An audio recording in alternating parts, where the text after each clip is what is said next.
¿Sabes lo importante que es que manejemos algunas nociones del ámbito legal? En los próximos 60 minutos, la abogada Karen Muñoz Guzmán se dará el tiempo de explicar en su estilo algunos de los conceptos que debemos conocer, con buena música e invitados.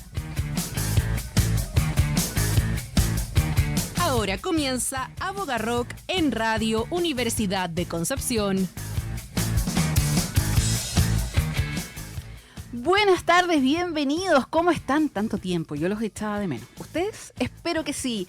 Damos inicio, ¿cierto?, a esta nueva temporada de este programa. En el 2026 volvemos con más conversaciones, análisis y, por supuesto, buena música.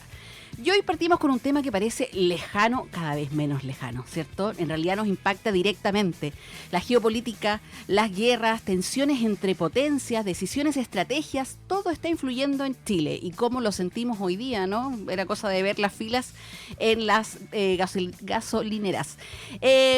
Impacta nuestra economía y nuestra vida cotidiana. Así que, porque aunque no lo veamos, Chile hoy está en medio de un tablero global de tensión. Soy Karen Muñoz y esto es Aboga Rock.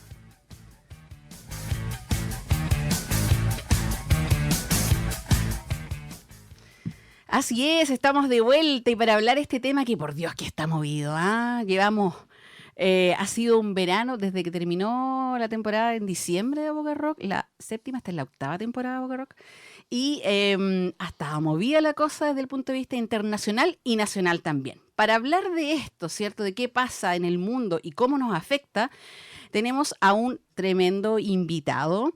Él es profesor de Relaciones Internacionales y Derecho Internacional Público de la Universidad de Concepción, candidato a magíster en Relaciones Internacionales de la Universidad Nacional de La Plata de Argentina. Y abogado, por supuesto, Pablo Navarro Rosas. Bienvenido, Pablo. Hola, Karen, muy buenas tardes y muchas gracias. Igual un gusto nuevamente poder conversar contigo. No, gracias por haber venido a desentrañar todo esto que está pasando, ¿cierto? Pongámonos en contexto. El mundo ha estado marcado estos últimos meses por tensiones fuertes, ¿cierto? Conflicto en el Medio Oriente, una disputa creciente en Estados Unidos y China, ya cada vez más clara, una economía global inestable, ¿cierto? Cada vez más inestable, y ya hay un cambio geopolítico, un cambio en el orden mundial, dicen algunos, ¿cierto? Hace algunas décadas teníamos claro que era Estados Unidos, la Unión Soviética, el comunismo versus el capitalismo. Hoy en día se movieron las piezas, ¿cierto? Ya no es la Unión Soviética, sino que es China, y por disputas comerciales vemos a Estados Unidos, ¿cierto?, y su presidente involucrados con Venezuela, Irán. El petróleo está ahí, pero lo que hay de fondo también es China, ¿cierto? Porque ellos son los proveedores precisamente de petróleo de China. Entonces, el mundo ha cambiado, ¿cierto? Se está moviendo rápidamente, hay tensiones y nosotros, pues, nos vimos, ¿cierto? Nos vemos impactados, nos vemos involucrados, estuvimos ahí en Sacamón del Sándwich con el cable chino. Así es. Entonces, quiero que hablemos un poco de este escenario, qué posición tenemos nosotros y partamos por el principio, digo yo, como usted es profesor, se habla mucho de la geopolítica, ¿Qué es la geopolítica? ¿Qué es lo que está pasando? Cuéntanos un poco y qué tan relevante es para nosotros. A ver, antes de dar el concepto mismo de geopolítica, es menester complementar un poco lo que tú señalabas. O sea, efectivamente, lo único que se tiene certeza hoy en día es que existe incertidumbre. Eso es como lo único cierto que tenemos. Ahora, lo que generalmente se habla es que estamos pasando por un proceso que podemos llamar de periodo de transición hegemónica. Efectivamente, hoy en día, lo que en términos un poco viejos podemos llamar cambios en el equilibrio de poder. Efectivamente, estamos pasando desde, al parecer, un sistema que hasta el año 2001, ¿cierto?, en adelante se vio un sistema muy unipolar, a un sistema que al parecer está cambiando, que no lo tenemos bien claro si estamos ante una multipolaridad, apolaridad. Es solamente los estados hoy en día el único actor relevante, y en eso efectivamente tenemos una encrucijada, y se ve China y Estados Unidos, pero la verdad es que hay otros actores que también influyen. Ahora, la geopolítica como tal, para responder la pregunta, es podríamos decir que una disciplina dentro de las relaciones internacionales, donde se estudia el poder, cómo actúa el poder, cómo se organiza, y en el fondo cómo influye en distintos actores internacionales. Entonces, en las teorías clásicas, digamos, en relaciones internacionales, generalmente el poder se asociaba a un territorio geográfico. En nuestra historia, ¿cierto? No tan antiguo, ¿cierto? Hace un par de siglos atrás había un imperio. Entonces, evidentemente, ¿cuál era, en el fondo, el objetivo del imperio? Era extender su territorio y expandirse. Pero hoy en día entendemos que no es solamente el único factor. Tenemos factores como las rutas comerciales, la misma inteligencia artificial, claro, la tecnología, que también son elementos que hoy en día se consideran, los recursos naturales, que imagino que vamos a conversar, claro, también, que justamente también se tienen que tener en consideración al momento de hablar de la geopolítica. Entonces, en el fondo, la geopolítica termina siendo un conjunto de factores que hoy en día se están estudiando, que todo se determina en el poder y cómo el poder influye justamente en el sistema a los otros actores. Ya, y en esa influencia, ¿cierto? Estamos nosotros entre medio. Nos vimos en el verano o a principios de marzo, ¿cierto? Con esta tensión que inusual para nosotros, ¿cierto? Con el tema del cable chino, de que Estados Unidos viniera y pusiera y llamara la atención y dijera como, oye, a ver, esto no me gusta, así que cuidado. Y finalmente hoy hubo cambio de gobierno el 11 de marzo, parece que murió el cable chino. Pero ¿qué parece extraño? Que en el fondo, en un proyecto nuestro, ¿cierto? Que estábamos viendo con una empresa china, ¿cierto? Que estaba financiando esto para conectar entre Valparaíso y Hong Kong, que nos iba a beneficiar también. Esto se involucra a Estados Unidos y no le parece y desaparece el tema. Entonces, ¿qué independencia tenemos? ¿Cómo que es normal que ocurra esto? ¿Qué tan positivo fue de que agacháramos el moño? A ver, claro. O sea, haciéndolo hincapié, digamos, a lo primero que estábamos conversando de esta transición hegemónica teórica, en teoría, y esto lo podemos ver en distintos casos que han existido en la historia mundial, cuando un poder se ve atacado o amenazado, intenta de alguna forma ocupar o hacer políticas para justamente mantener su status quo. En este caso, Estados Unidos, justamente al estar pasando por esta transición hegemónica, podemos, y sobre todo con, digamos, con el presidente que tienen, con el presidente claro.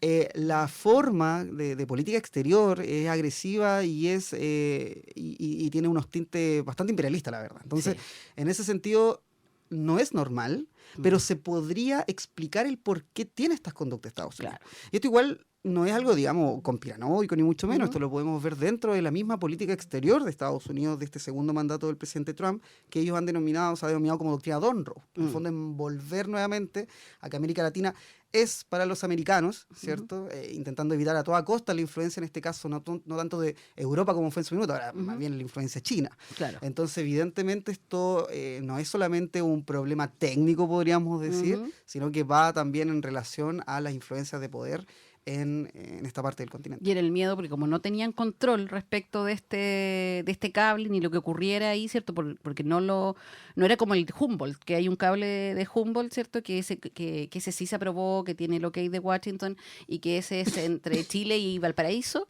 y ese es de Google. Entonces ahí no hay problema porque hay control, pero en este, como no había control de la información que pudiera pasar, había un temor.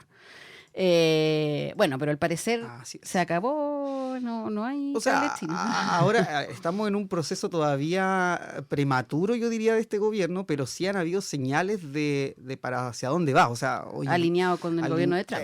Al parecer acá está cambiando un poco lo que ha sido la política exterior chilena desde los años 90 hasta primera parte del presidente Boric, que fue una política de alguna forma pragmática, digamos. O sea, no hubo un alineamiento marcado hacia Estados Unidos, marcado hacia China, sino que en realidad Chile siempre conducía su política exterior de una forma pragmática en base a justamente sus propios intereses. Entonces acá, al parecer, pues lo que estamos viendo durante los últimos días es que efectivamente se está alineando con el presidente Trump. Y ya ha dado ciertas declaraciones que efectivamente lo del cable chino al parecer no va a prosperar. Y hay varias políticas, o sea, varias cosas que están alineados con ellos, ¿cierto? Y también con Argentina.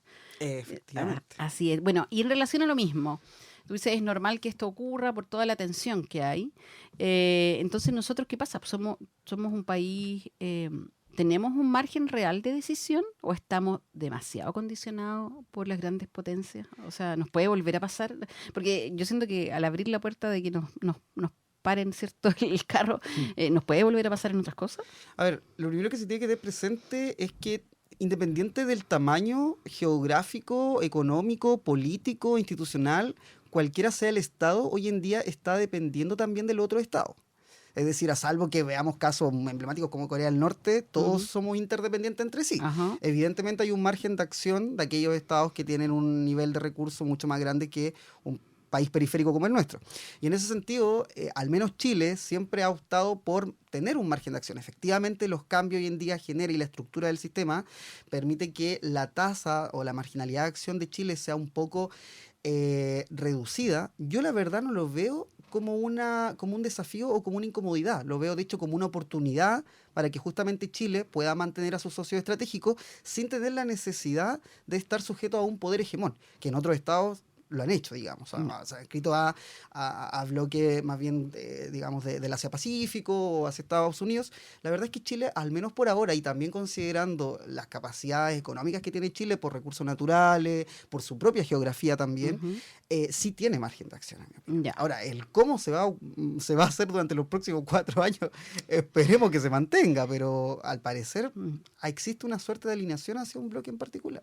Eso escuchaba yo hoy, ¿cierto? De canciller anterior, que hablaba que en general entre gobierno y gobierno, aunque cambiaran, ¿cierto?, de posición política, siempre se mantenía un poco la línea de la política exterior, pero acá hay un quiebre que no se había dado antes.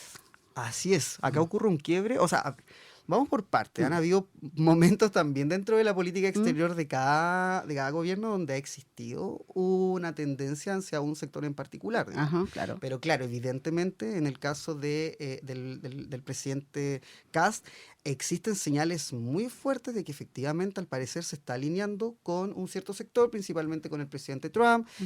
Tú mencionabas justamente al presidente Milei, pero no es el único, hay que acordarse también de Meloni, de Víctor Orbán. Entonces, al parecer sí existe una tendencia a un alineamiento por parte del presidente Kast. Vamos a ver qué ocurre, pero al menos es lo que se ha visto en estos 2 o 13 días de gobierno. Vamos. Y a propósito de eso, de alineamiento, hablemos para cerrar este bloque de una noticia calentita de ahora, de hace unos minutos.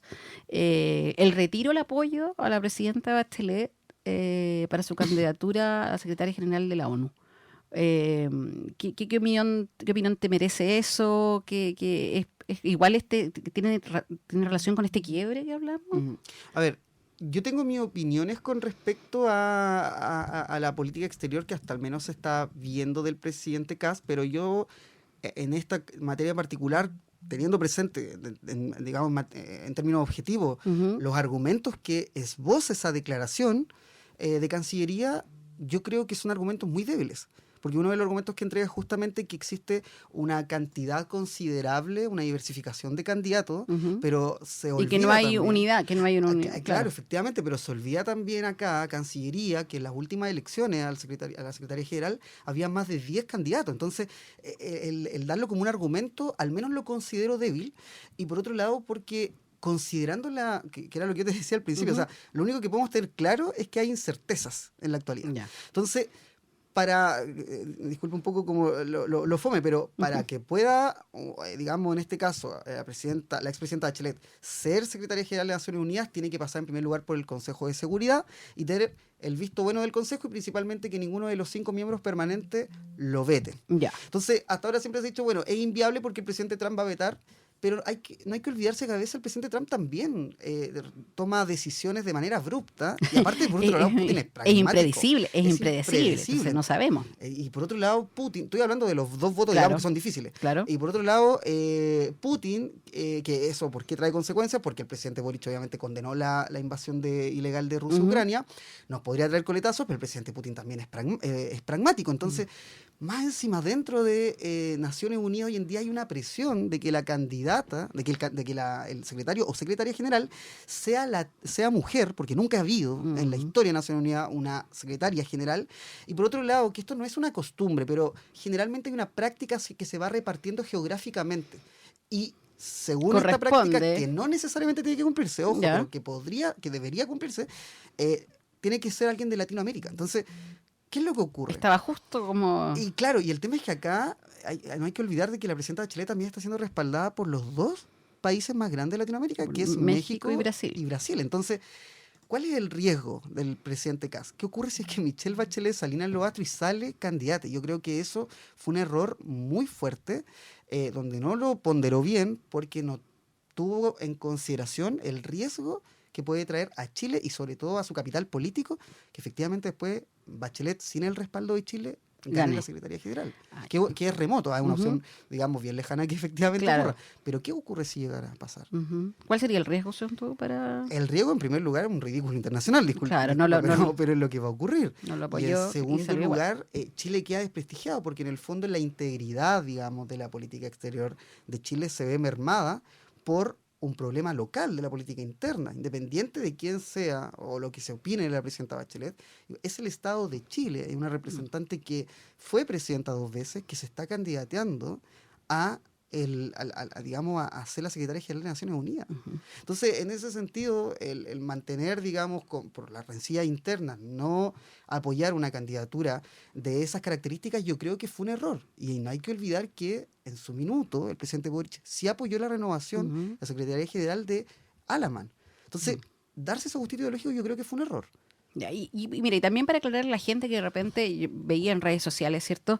¿En qué nos beneficia como país que Michelle Bachelet vaya de candidata y gane eventualmente? En primer lugar, nosotros somos un Estado dentro de lo que podemos llamar en la comunidad internacional bien pequeño, somos periféricos. Entonces, lo que muestra en primer lugar que un país pequeño como nosotros, que generalmente por la política que hemos llevado durante estos años se ha visto robusto y serio en la política exterior, o sea, nosotros somos un Estado que habitualmente la política exterior que tenemos, apelando al multilateralismo, al derecho internacional, es independiente del gobierno de turno, independiente si está el presidente Bachelet, si está el presidente Piñera, si está el presidente Frey, el presidente Boric, siempre se mantuvo un mismo relato. Entonces, el tener la posibilidad de una expresidenta poder llevarla a la Secretaría General nos muestra un prestigio internacional y un reconocimiento.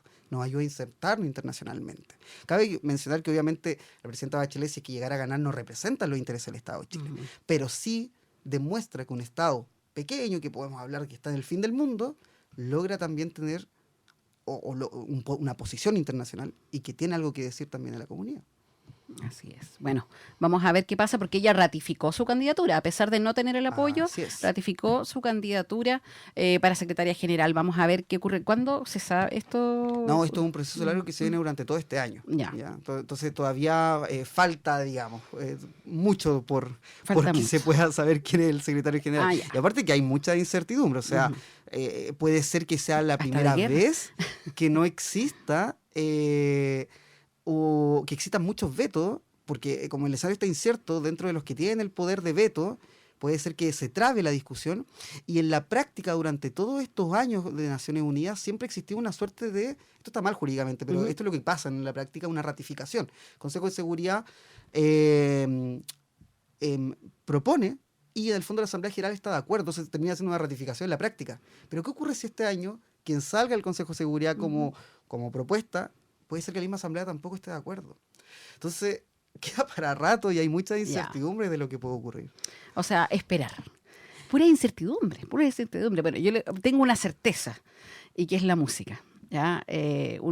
Sí o sí vamos a escuchar una canción ahora, y que tiene que ver con lo que hemos estado hablando, ¿cierto? Del poder global, las tensiones, y de este tablero, ¿cierto?, del mundo, donde lamentablemente no todos juegan con las mismas reglas. Y América Latina lo tiene súper claro. Nos vamos a ir a esta pausa musical con un clásico que sigue lamentablemente más vigente que nunca, y que ahora en Lollapalooza, ¿cierto?, lo rompieron una banda de chiquillos, hicieron una reversión de esta canción buenísima y actualizaron la letra. Vamos a escuchar a Los Prisioneros. Latinoamérica es un pueblo al sur de Estados Unidos, y nos volvemos en un ratito más a Boca Rock.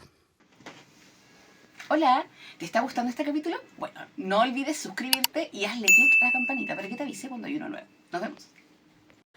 ¿Latinoamérica es un pueblo al sur de Estados Unidos?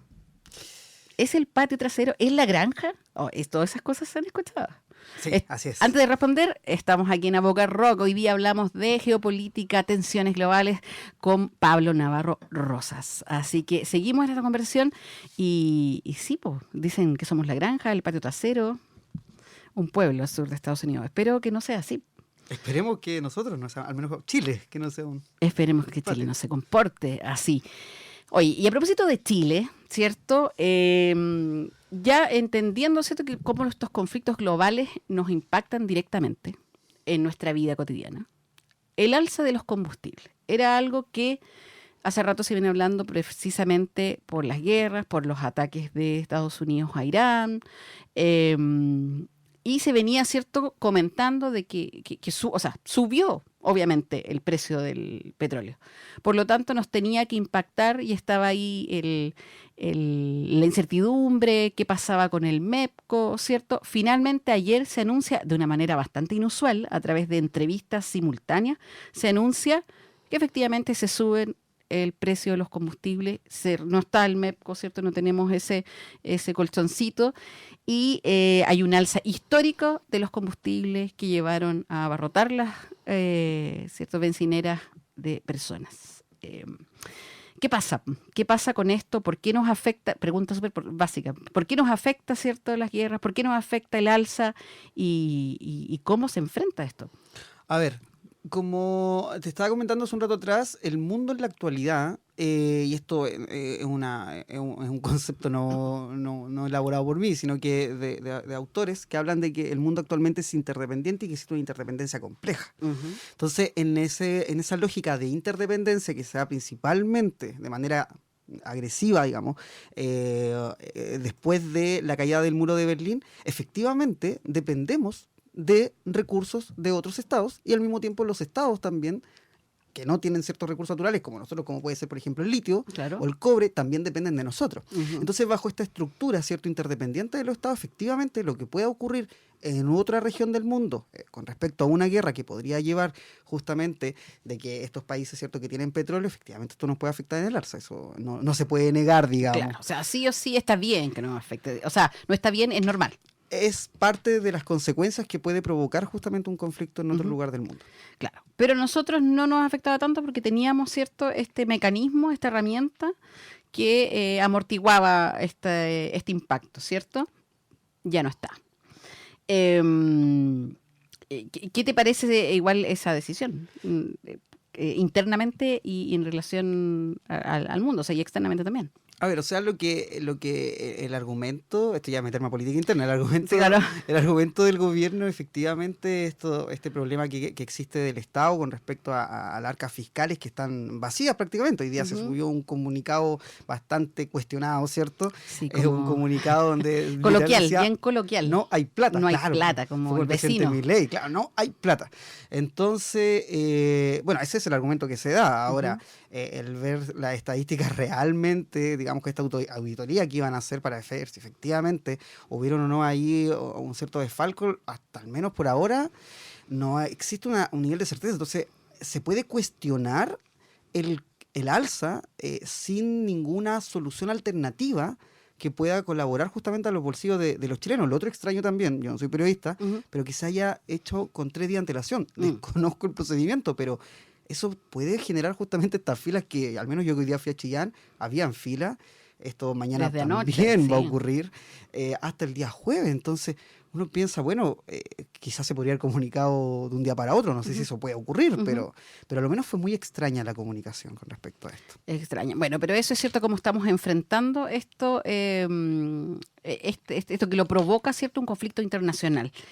Ahora, respecto de la posición de Chile frente a otros conflictos que pudieran haber, o la posición del gobierno, ¿cierto?, que si bien ha planteado la necesidad de fortalecer ciertos vínculos estratégicos, ¿qué tipo de inserción internacional está proponiendo hoy Chile frente a este escenario de incertidumbre? A ver, al menos lo que al parecer está ocurriendo con el presidente Kast es que efectivamente se está alineando con Occidente, principalmente con los Estados Unidos. Por ejemplo, el presidente electo, cuando fue la captura de Nicolás Maduro, celebró justamente esta intervención. Entonces, ha demostrado de alguna forma tener una política exterior que vaya acorde con la política exterior estadounidense, y al parecer se está quebrando la tradición diplomática de nuestro país del pragmatismo. Entonces, al parecer, creo que nos estamos alineando de alguna forma con un bloque en particular. ¿Eso nos va a traer consecuencias? Por supuesto, principalmente con los chinos, porque no podemos desmerecer que también dependemos de los chinos. O sea, es cosa de ver la tecnología, claro, ver todo lo relacionado justamente con dispositivos móviles que uno ocupa. Son chinos, la misma ropa, uno puede meterse, ¿cierto?, a buscar productos qué vengan a China. Entonces, eso nos puede traer consecuencias, por supuesto, pero es parte de la toma de decisión política de un gobernante. El elegir en el fondo de qué lado estamos, porque es un poco eso, ¿cierto? O sea, yo no creo que en el fondo esto se tenga que ver blanco-negro, donde uno tenga que elegir necesariamente un sector. Yo creo que lo que hay que intentar es jugar y verlo, digamos, dentro de la tabla de ajedrez, jugar justamente con los dos, al parecer, poderes hegemónicos que se ven en la actualidad. Pero creo que el presidente actual está justamente eligiendo un bando, o al parecer es lo que se está viendo. Vamos a ver cómo viene esto en el futuro. Vamos a ver cómo viene. Oye, y hablábamos, ¿cierto? Yo al principio, o cuando nos fuimos a canción, de las reglas que tenemos en el juego, ¿cierto? Los estados. Y esas reglas nos llevan al tiro a pensar en el derecho internacional. ¿Logra equilibrar estas relaciones o final prevalece la lógica de poder entre los estados? ¿Qué tanto nos ayuda el derecho internacional, sobre todo cuando tenemos figuras políticas, ¿cierto? Que muchas veces da la sensación de que no les importará. A ver, cuando uno estudia el derecho internacional, efectivamente uno estudia el deber ser, cómo debiera comportarse los sujetos de derecho internacional. ¿Qué ocurre si es que un Estado incumple un tratado? Va a tener una sanción por ese incumplimiento. Pero en relaciones internacionales dejamos de lado un poco el deber ser y estudiamos el ser. Y efectivamente es lo que ocurre en la realidad. Y en ese sentido acá también, y justamente relacionado con la hegemonía, o sea, con el poder y con la geopolítica, tenemos que tener presente que por mucho que un Estado tenga que cumplir, ¿cierto?, con ciertas normativas internacionales, dependiendo del grado de poder que tenga, puede o no resistir ante las presiones que pueden existir debido a este incumplimiento. Me explico. ¿Qué ocurre si, por ejemplo, China deja de cumplir, para poder presionar económicamente, deja de cumplir un tratado de libre comercio con Estado X? Puede ser de que tenga medidas, ¿cierto? Este Estado adopte medidas por el incumplimiento de este tratado con respecto a China. Pero China puede de todas formas resistir a estas presiones. Y si la respuesta es sí, efectivamente el derecho internacional queda en un segundo plano, claro, y termina funcionando... Y es declarativo nomás claro, termina funcionando un poco la lógica del más fuerte. Entonces lo que estamos viendo hoy en día, creo yo, es un retroceso donde efectivamente terminamos nuevamente bajo la lógica de que la fuerza se prioriza por sobre la norma. O al menos es lo que se ha visto por parte de, principalmente, el presidente Donald Trump. Claro. Entonces, claro, bajo la lógica de qué es lo que importa más, al menos en la actualidad, el derecho internacional se ha dejado de lado. De alguna forma ayuda, efectivamente, y no lo voy a negar, pero efectivamente existen políticas donde se ha priorizado la ley del más fuerte. Y eso lo vimos, ¿cierto?, con las intervenciones que hace y respecto, y en relación con lo mismo. Tú dices respecto el derecho internacional en relación a las grandes potencias, ¿cierto?, que alguien pudiera resistirlo. Pero desde el punto de vista de un país pequeño, ya como nosotros, que hay obviamente asimetría con China, con Estados Unidos, ¿cierto? Y nos vemos presionados, como nos pasó, ¿cierto?, con el cable. Desde ese punto de vista, ¿el derecho internacional logra equilibrar esa asimetría? ¿O seguimos jugando en una cancha inclinada? No, por supuesto que sí. A ver, en relaciones internacionales no voy a negar de que lo que existe es una anarquía. Anarquía no como un caos, sino una anarquía como una ausencia de un guardián internacional. Ajá. Entonces, efectivamente, el derecho internacional nos sirve para efectos de poder, de alguna forma, relativizar esta asimetría de poder existente. Y en eso justamente tenemos mecanismos legales, ¿cierto? Como te estaba comentando a propósito del incumplimiento, por ejemplo, de un tratado, ¿cierto? Pero eso igual en casos particulares, como puede ser justamente lo que dice Donald Trump, que atendiendo a la seguridad nacional de su país, comete acciones como, por ejemplo, sacar a un mandatario, independiente de lo que podemos pensar de ese mandatario, claro, de su propio Estado, que eso es efectivamente una utilización del uso de la fuerza que está prohibido en la relación internacional. Ahí entonces, quería llegar. Claro, entonces ahí nos damos cuenta que existen mecanismos legales, pero, nuevamente, dependiendo del grado de poder de quien, digamos, incumple la norma, efectivamente pasa a un segundo plano, lamentablemente, el derecho internacional. Yo sé que acá los abogados pueden enojarse, pero es que efectivamente es algo que la realidad muchas veces supera lo que dice la norma. Claro, es que eso nos pasó, y digo, más allá, hablamos específicamente de Venezuela, ¿cierto? Más allá de la opinión o del conflicto que hay o de lo que podamos hablar, ¿cierto?, de la dictadura, al poder tomar esta decisión Estados Unidos, válidamente pueden decir otros países, nos puede tocar a nosotros si él de repente busca un argumento también de seguridad o que no le parezca, también puede tocar a otro país y nadie va a hacer nada. Y por eso justamente lo que, al menos yo fui muy partidario cuando ocurrió esto, era de que no había que ser tibio. Estábamos de acuerdo justamente con las violaciones de derechos humanos en Venezuela, pero el aceptar esa toma de decisión de Donald Trump es peligroso. Es peligroso porque genera un precedente. Y como esto es un efecto dominó, donde, como estábamos hablando, de un juego de poder, luego justamente podría también Rusia decir lo mismo en relación a Ucrania. Claro. O justamente China con Taiwán. Vamos para Claro. todos lados acá. O sea, claro, o sea, porque si partimos de la lógica de, oye, si no me parece y creo que tú me estás afectando, voy y te invado y te anexo, porque el último que dijo que quería que Venezuela fuera el Estado 51. Exacto. Entonces, Bueno. en el fondo, el permitir este tipo de prácticas genera antecedentes que son negativos para justamente este derecho que muchas veces se ha visto debilitado. Ahora, quiero hacer un alcance que no necesariamente porque Estados Unidos tenga poder significa que no trae consecuencias a su actuar. Y esto lo podemos ver, por ejemplo, cuando, digamos, el presidente Bush buscó la fórmula, ¿cierto?, para poder, que en el fondo fue una guerra preventiva, ¿cierto?, para poder invadir Medio Oriente post 11 de septiembre. Y claro, si bajo esa lógica, ¿cierto?, igual hay que recordar las consecuencias que trajo a Estados Unidos dicha invasión. Hubo un sentimiento antiamericano que empezó a incrementar, comenzó a robustecerse ciertas organizaciones terroristas. Entonces, tampoco podemos hablar de que cualquier Estado independiente del poder que tenga puede funcionar solo en el sistema actual. Todo va a traer su consecuencia. Entonces, ¿qué es lo que ocurre? Que estas políticas de Donald Trump, quizá ahora se está viendo como algo que no va a traer consecuencias, pero hay que pensar en el mediano y largo plazo y efectivamente puede ser que le traiga consecuencias. Pero ya, esas consecuencias son en la práctica, ¿cierto? O en su entorno político, pero consecuencias más específicas. Por ejemplo, cuando hay un conflicto internacional provocado, ¿cierto? Porque en el fondo hoy en día estamos, porque este señor se le ocurre empezar a bombardear otros países que tienen petróleo, y eso genera impacto económico en todo el mundo. Entonces, ¿hay alguna consecuencia, alguna responsabilidad internacional o solamente estos efectos colaterales que tú mencionas? A ver, efectivamente existe la responsabilidad internacional en el marco del derecho internacional, pero las presiones habitualmente son más bien de carácter política y económica. Justamente, el tema del petróleo, que es lo que estamos conversando, ¿cierto?, que esto da origen justamente por la toma de decisión de Donald Trump, trae como consecuencia de que países como nosotros y en general en todo el mundo suba, ¿cierto?, el petróleo, y eso evidentemente va a generar una presión política también a los Estados Unidos porque se ve justamente como el causante de que hoy en día estamos todos con un alza considerable del petróleo. Algunos países más que otros, por supuesto. Pero entonces, ¿cuál es la forma que habitualmente se utiliza para efectos de que traiga una sanción? Es de carácter político y de carácter económico, porque por la naturaleza, obviamente, de las relaciones internacionales, acá no estamos en el derecho nacional donde existe una subordinación y en donde si alguien comete un delito, ¿cierto?, impera todo el poder del Estado, ¿cierto?, y va a tener que cumplir una sanción. En derecho internacional no existe una policía internacional.